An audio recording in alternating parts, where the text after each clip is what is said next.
মৰমৰ ছাত্ৰ-ছাত্ৰীসকল, যিসকল ছাত্ৰ-ছাত্ৰীয়ে 2024 বৰ্ষত এইচএছ ফাৰ্ষ্ট ইয়াৰৰ কাৰণে দৰ্পণ পৰ্টেলত অনলাইন এপ্লাই কৰিছে এডমিশ্যনৰ কাৰণে, তেওঁলোকে হয়তো ভাবি আছে যে এডমিশ্যনটো কেতিয়া হ'ব বা কেতিয়া মেৰিট লিষ্ট ওলাব আৰু কেতিয়া গম পাব যে কোনখন কলেজত সি ছিট পাইছে আৰু এডমিশ্যন ল'ব লাগিব কেতিয়া। এই সকলোবিলাক তাৰিখ মই দৰ্পণ পৰ্টেলৰ পৰা কোন তাৰিখে কি ওলাব সকলো মই এইটো ভিডিঅ'ত জনাম। তো শেষলৈকে তোমালোকে ভিডিঅ'টো চাবা, তেতিয়া গম পাবা যে কেতিয়া মেৰিট লিষ্ট ওলাব, কেতিয়া কলেজত এডমিশ্যন ল'ব লাগিব, সকলো কথা মই জনাই আছোঁ। ব'লা ভিডিঅ'টো আৰম্ভ কৰোঁ।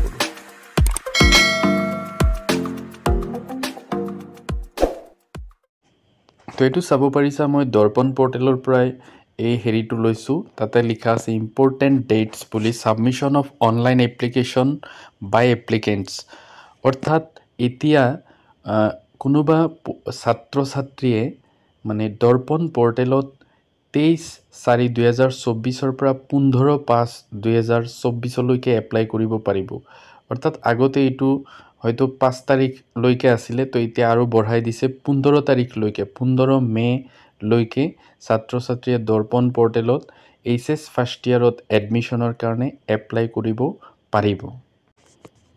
নেক্সট হ'ল প্ৰিপেৰেশ্যন অফ মেৰিট লিষ্ট ৱাইটিং list by the institutions 16/5/2024 to 18/5/2024। অৰ্থাৎ প্ৰত্যেকখন কলেজে বা ইনষ্টিটিউশ্যনে কি কৰিব লাগিব, মেৰিট লিষ্ট বনাব লাগিব 16/5/2024 পৰা 18/5/2024 ভিতৰত। অৰ্থাৎ এইখিনি সময়ৰ ভিতৰত তেওঁলোকে মেৰিট লিষ্ট বনাব লাগিব বা ৱাইটিং লিষ্ট, মেৰিট লিষ্ট আৰু ৱাইটিং লিষ্ট দুয়োটা বনাই পাব্লিছ কৰিব লাগিব ৱেবছাইটত। তাৰপিছত publication of provisional selection list / ৱাইটিং list valid up to 30th May 2024। তাৰপিছত এইটো প্ৰভিজনেল ছিলেকশ্যন লিষ্ট এটা বনাব লাগিব যে এইসকল ছাত্ৰ-ছাত্ৰীয়ে মেৰিটত ছিট পাইছে, অৰ্থাৎ এইসকলে এইখন কলেজত এডমিশ্যন ল'ব পাৰিব। আৰু তলত ৱাইটিং লিষ্ট এটাও বনাব লাগিব যে এইসকলে ৱাইটিং লিষ্টত আছে। তো যেতিয়া প্ৰভিজনেল ছিলেকশ্যন লিষ্টৰ পৰা কোনোবা ষ্টুডেণ্টে যদি এডমিশ্যন নলয়, তেতিয়া সেই ছিটটো খালী হৈ যাব আৰু ৱাইটিং লিষ্টৰ কোনোবা এজনে সেই ছিটটো পাই যাব। তো এই দুয়োটা লিষ্ট 20/5/2024 তাৰিখে ৱেবছাইটত পাব্লিছ কৰিব লাগিব। এইটো দৰ্পণ পৰ্টেলৰ তৰফৰ পৰা জনাইছে। তাৰপিছত acceptance of admission offer by students. তাৰপিছত যিসকল ছাত্ৰ-ছাত্ৰীয়ে মেৰিটত ছিট পাইছে বা প্ৰভিজনেল ছিলেকশ্যন লিষ্টত তেওঁলোকৰ নাম আছে, তেওঁলোকৰ এডমিশ্যনৰ কাৰণে নথি পত্ৰবোৰ কলেজে একচেপ্ট কৰিব লাগিব, অৰ্থাৎ জমা ৰাখিব লাগিব 20/5/2024 পৰা 26/5/2024 ভিতৰত। অৰ্থাৎ 20 মে'ৰ পৰা 26 মে'ৰ ভিতৰত এইখিনি তেওঁলোকে ল'ব লাগিব, কলেজত গৈ জমা দিব লাগিব।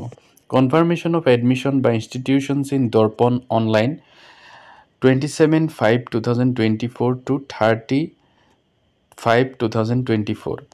আৰু দৰ্পণ পৰ্টেলত প্ৰত্যেকখন কলেজে যে কোন ষ্টুডেণ্টে এডমিশ্যন লৈছে সেইটো জনাব লাগিব 27 মে'ৰ পৰা 30 মে'ৰ ভিতৰত। তো এইখিনি আছিলে এইচএছ ফাৰ্ষ্ট ইয়াৰৰ এডমিশ্যন সংক্ৰান্তীয় গুৰুত্বপূৰ্ণ তাৰিখ কিছুমান। তো মোৰ ভিডিঅ'টো ভাল লাগিলে মোৰ চেনেলটো ছাবস্ক্ৰাইব কৰি থ'বা আৰু এনেকুৱা ইনফৰমেশ্যন আগলৈও পাই থাকিবা। Thank U.